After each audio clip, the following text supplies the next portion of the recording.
separate chances to shoot 59. This morning, we spent some time with the tournament's unsung heroes. Our Brett Rosen had the chance to see how the grounds crew prepares the greens for the world's best. Now, even though the first tee off is at 8:30, there's professionals already putting in the hard work 4 hours before that. That would be the grounds crew here at the American Express tournament. Out of those 75, we have between... The grounds crew at the American Express tournament are up even before the sun, usually with a 4:30 meeting like this, where they discuss the plan on how to tackle the morning before the first tee. On the team, they have members from all over the world. Some are even volunteers like Tom Meyer, who's a superintendent at another course in Iowa. But during the tournament, he's a volunteer cup cutter. Most everybody's passionate. If you're in the industry, you've got to be passionate about it. So there's a handful of us that have been doing it for multiple years, and we just love coming back. The place is beautiful. I take vacation to come do this. In the 4+ hours of prep before the pros are out on the course, the grounds crew are working on every single aspect of the green, not just mowing it or tending to the sand bunkers, but many are collecting data, like Stuart Barron, who's a greenkeeper all the way from Scotland. And when the ball releases, I then hold the centimetre steady. What you're seeing him do is using a track to slightly roll 3 equally weighted balls, to then take the average roll to make sure the roll is consistent, and also test the speed in which the ball is rolling. Because there's a standard that we need for different levels of golf. For the type of golfers that we have, you know, a professional golfer needs a particularly quick green for himself. And no one knows how much the little things matter more than Thomas Bastis, a competition agronomist for the PGA Tour, who says his job, as well as the grounds crew, is to make sure they wouldn't be the reason for a player's struggle. A lot of what we do is we use metrics to make sure that we are tracking along those same type of things. We have endless notes, checklists to make sure that things, happen at the same time. We are checking, double checking, triple checking to make sure the tasks are completed the way that it wouldn't be our fault. And according to supervisors, even though they crown a champion for the American Express tournament on Sunday, the job isn't finished for the grounds crew, as it takes 2 to 3 weeks to deconstruct everything. Here at the American Express tournament, I'm Brett Rosen, NBC Palm Springs. We thank Brett for that story, and stay with us for a live report of today's highlights at the American Express. Our Caitlin Kelly will bring us that coming up tonight in sports. A local alert this evening. Palo Verde Hospital in Blythe has secured short-term emergency funding to keep critical medical services running while officials work on a long-term financial solution. Hospital leaders say the emergency room and the Palo Verde Hospital Community Clinic will remain open. The hospital says the funding support came from the city of Blythe and Riverside County. Earlier this month, officials warned the hospital may have to close after losing Medi-Cal funding. The county has proposed a 6-month takeover plan to stabilize emergency services, along with a $1 million loan, both aimed at preventing a shutdown. Palo Verde Hospital is the only hospital serving the Blythe area. Riverside County closed out 2025 with a stronger labor market as job gains outweighed losses all across the region. According to new figures from the California Employment Development Department, the county's unemployment rate fell to 5.2% in December, down from 5.5% in November. That's slightly lower than where unemployment stood at the start of the year. Across the Inland Empire, the combined unemployment rate for Riverside and San Bernardino counties dropped to 5.1%. The RAP Foundation is unveiling a $1 million grant initiative with $500,000 awarded annually over the next 2 years to some important local groups. The nonprofit is seeking proposals that improve access to mental and emotional health services across the Coachella Valley. Priority areas include expanding quality mental health care in remote communities, increasing awareness of available services, and supporting culturally competent programs that reduce language stigma and cultural barriers to care. Eligible applicants must be tax-exempt nonprofits, community-based organizations, or collaborative groups serving primarily low-income residents. We are looking for are organizations that are able to provide services in an innovative way, in ways that will be a little bit non-traditional, that can provide, for example, hours that are beyond 8 to 5. that are weekend hours, that are also creating greater awareness of the services that they're providing, because we want people to know that not only are the services available, but when and how they can access it. A mandatory bidders meeting will be held Thursday, February 5th. The La Quinta City Council has approved new regulations on kratom. It's a plant-based stimulant sold in powders, capsules, and beverages. The ordinance bans kratom products containing more than 2% of the synthetic extract 7-0. It prohibits sales to anyone under 21 years old and requires age verification.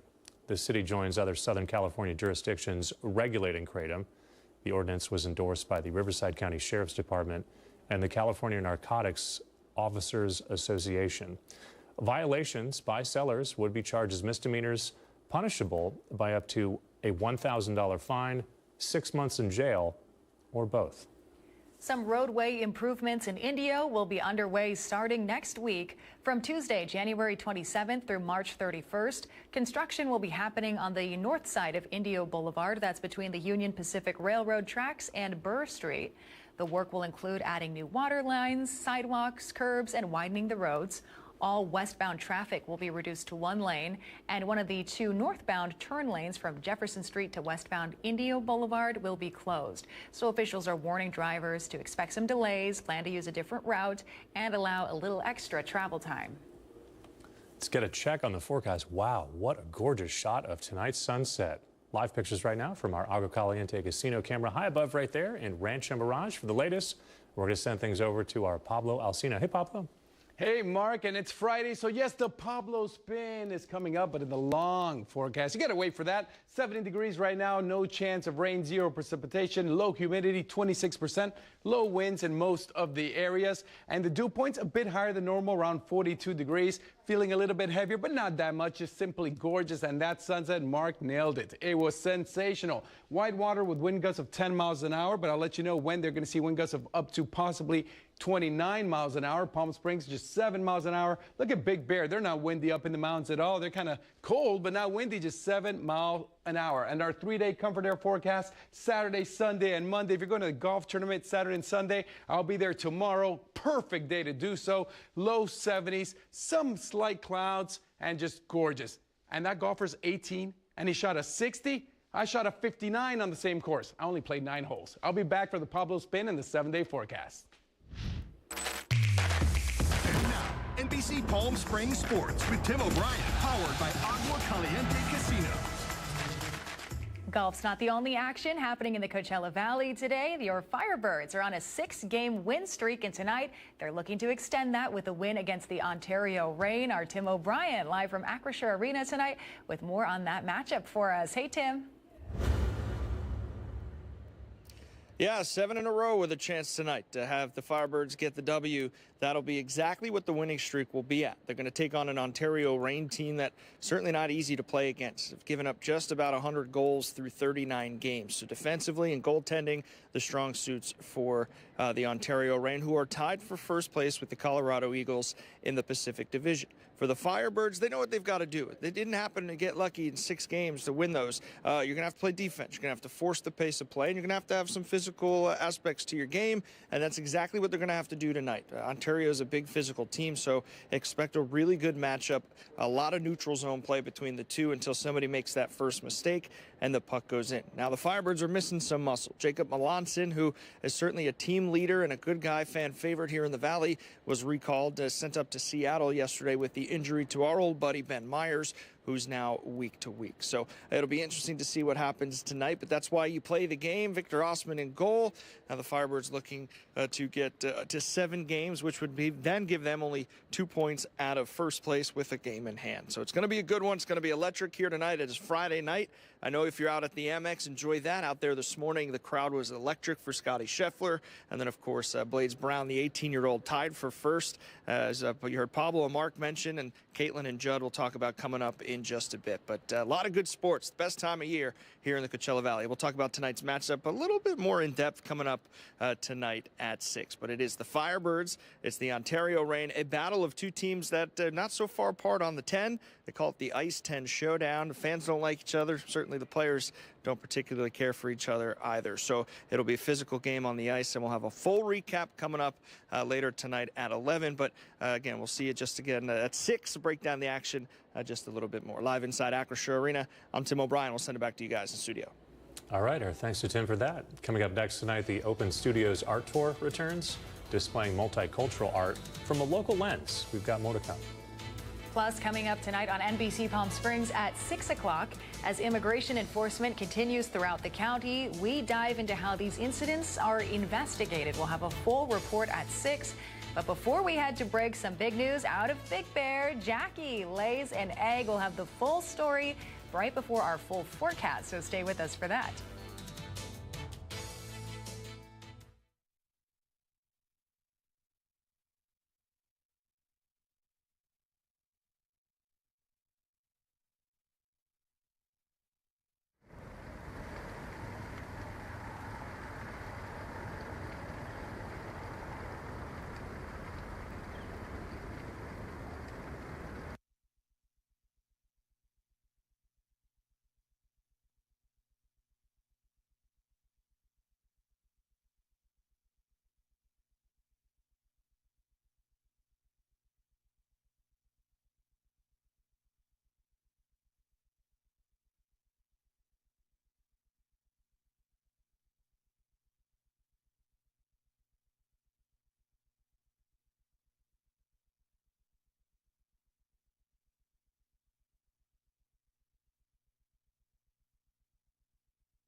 Committed to covering our community. You're watching NBC Palm Springs at 5.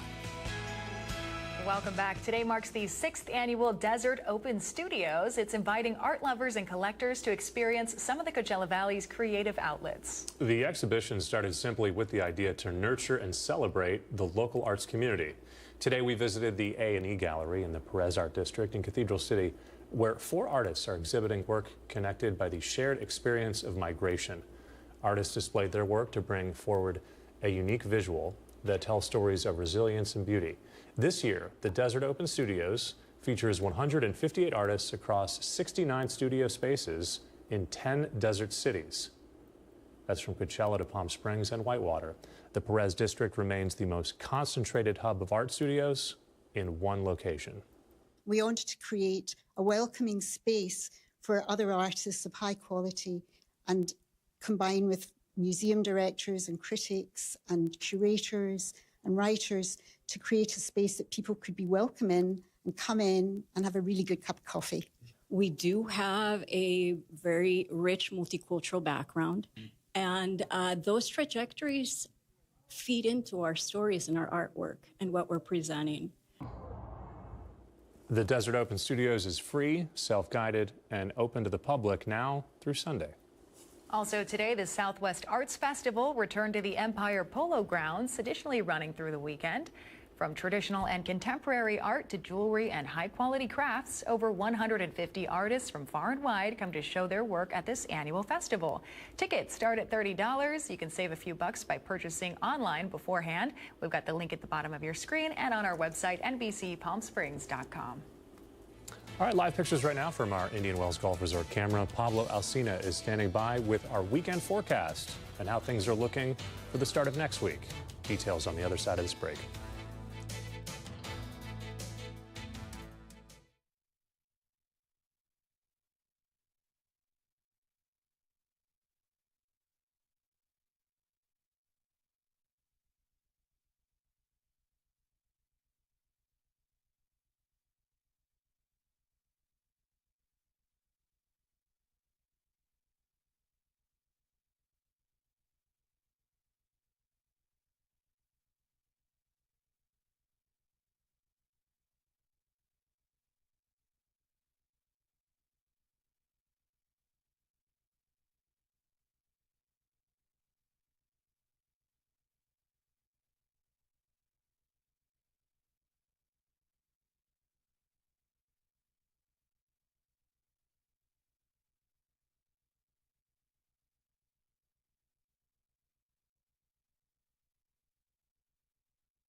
Welcome back. Before we get to your forecast, some big news out of Big Bear. Look right under Jackie's tail feathers right there, and you'll see the first egg of the season. This was around 4:30 this afternoon when Jackie laid her egg.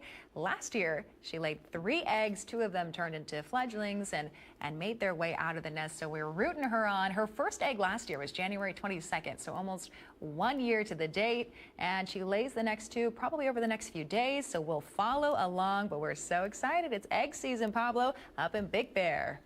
From the bald eagle to the shaved-headed weatherman, and it's Friday, and yes, I'm in love. And of course, you get the Pablo spin. It's Friday, the weather's perfect. That bald eagle hatching a little beautiful baby. How awesome the world is. Walter Clark cam shot. Gorgeous sunset has left these colors of pink and blue. Sensational. The temperature in the low 70s. But look at this. We're still hotter than normal. 3 degrees hotter. We should be at 71, but I'll take just 3 degrees above normal any day. Record high just 88, and that was back in good old 1948 when I was 4 years old. Future precipitation, if we fast forward here, people are doing the math. Really, Pablo? No, I was kidding. A little bit of sprinkles here and there, but absolutely not much rain at all. High temperature 74 in Palm Springs, 72 in Palm Desert, Indian Wells, with a high of just 72 degrees. And my birthday is actually coming up next week. I can't wait. Hopefully that bald eagle can hold off and little baby can have birthday same as mine. High temperatures, Palm Desert again, just 75. The lows tonight, not that low, around 52 in Palm Springs, 50 in Cabazon. Of course, well below freezing in Big Bear City. They're at 25 degrees. Joshua Tree, just 40 degrees. But for all of us, it's a perfect night. Go outside, little hot cocoa, look at the stars, be with your loved ones. We only live one life. Enjoy it, smile, and soak in the amazing weather when you can. For tomorrow, we'll be between 71 and 75, mild, drier winds, and I don't expect any rain at all. As far as winds, though, 30 miles an hour in Whitewater on Saturday. Besides that, usually between 0 to 20 miles an hour for all the other areas. 7-day comfort air, gorgeous, low 70s for all the days. Wednesday, a little cloudy, and then we'll be back up at 77. I'm Pablo Alcina, and you get one more spin because it's Friday and I'm in love.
And now, NBC Palm Springs Sports with Caitlin Kelly, powered by Agua Caliente Casino. Returning back to the excitement happening at the American Express, two names are sharing the top spot after 2 rounds. The world's #1 player and also an 18-year-old phenom, both making headlines on the course. That's where we find our Caitlin Kelly tonight, joined by Judd Spicer, with more on what went down today. Hey, guys. Hey, Mark. Yeah, you're absolutely right. A picture perfect day here, and it was just unbelievable seeing what was happening on the course between, of course, Scottie Scheffler and then that 18-year-old Blades. Now, you and I, we were talking and hearing from Scottie after his round when we started getting word of some history that was going on with the 18-year-old. Do you want to elaborate a little bit, Judd? Yeah, exciting day 2 here at the Amex. So we got taken for a ride, literally, Caitlin, while we were waiting in the queue to interview Scottie Scheffler, coming off a bogey-free 64 on the Nick tournament course, putting him at 17 under for the event. Started to get word, there was a buzz in the crowd that there was some potential history, a 59 watch for 18-year-old Blades Brown. Chris Caballero, he's the director of golf here at the tournament clubhouse. He took us for a ride out on the golf cart. Blades had 3 holes to go, needed 1 more circle on that scorecard to shoot an historic 59. alas, didn't get it done. He had some chances on it, including about a 6-footer on his final hole today. Nonetheless, had to settle, if you want to use that word. You could probably find a better one.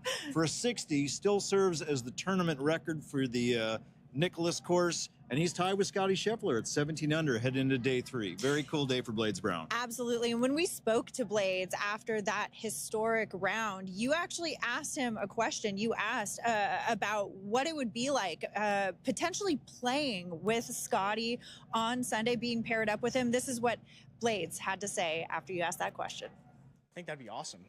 Yeah, I mean, Scotty is an unbelievable golfer, and I try to learn from him as much as I can, the way he plays the golf course. There's a lot of strategy in his game, and he's obviously an unbelievable ball striker, so it's really cool watching him play some golf. Okay, and you'd like to do that on Sunday, competing alongside him? Absolutely, yeah. All right. We're gonna see what happens. Yeah, as you can hear, very excited at the potential for them to play together, but still a little bit more golf to be played before we get to Sunday. What are you expecting from the young gun and the field in general come tomorrow? Well, as for young Blades, the sternest of the 3 tests will come tomorrow, as it will for Scotty Scheffler, both of whom not playing together, but both playing the Pete Dye Stadium course, playing much tougher than any of the other 2 courses in the rotation, as it historically does. It's interesting, Caitlin, that last year Blades also had a great round, shot a 64 on the same day, Friday of this tournament, on the Nick tournament course, had 6 birdies in a row that day, went to the stadium on Saturday, and it was not his day. He shot a 2 over 74. He acknowledged that in his post-round presser today. Obviously tomorrow, if he wants to stay in that top spot, stay tied with Scotty Scheffler in that top spot, stay on the leaderboard, he's got to get after it on the stadium tomorrow like he didn't do last year. Absolutely. Only time will tell. That is Judd Spicer by way of Desert Willow Golf Resort. I'm Caitlin Kelly. I'm going to see you guys after the break.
All right, before we go, another live look. That's Big Bear right now. Jackie protecting her egg. It's going to be a fun journey from here.